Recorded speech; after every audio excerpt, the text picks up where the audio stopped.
فضول باتیں کرنا۔ انسان بعض اوقات اپنی دانست میں معمولی بات زبان سے نکالتا ہے، لیکن وہ بات اللہ تعالیٰ کو اس قدر ناراض کرنے والی ہوتی ہے کہ اس کی وجہ سے وہ جہنم میں چلا جاتا ہے۔ رسول اللہ صلی اللہ علیہ وآلہ وسلم نے فرمایا، بندہ ایک بات زبان سے نکالتا ہے اور اس کے متعلق سوچتا نہیں، جس کی وجہ سے وہ دوزخ کے گڑھوں میں اتنی دور گر پڑتا ہے جتنا مغرب سے مشرق دور ہے۔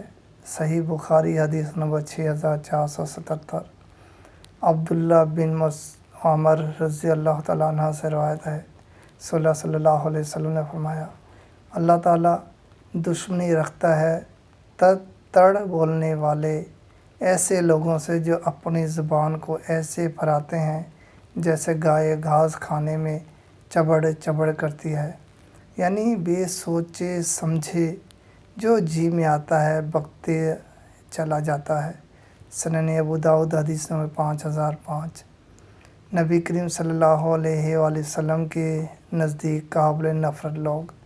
رسول اللہ صلی اللہ علیہ وآلہ وسلم نے فرمایا، میرے نزدیک تم میں سے دنیا میں سب سے زیادہ محبوب اور قیامت کے دن مجھ سے سب سے زیادہ قریب بیٹھنے والے وہ لوگ ہیں جو تم میں بہترین اخلاق والے ہیں، اور میرے نزدیک تم میں دنیا میں سب سے زیادہ قابل نفرت اور قیامت کے دن مجھ سے دور بیٹھنے والے وہ لوگ ہیں جو باطونی بلا احتیاط بولنے والے، زبان دراز اور تکبر کرنے والے لوگ ہیں۔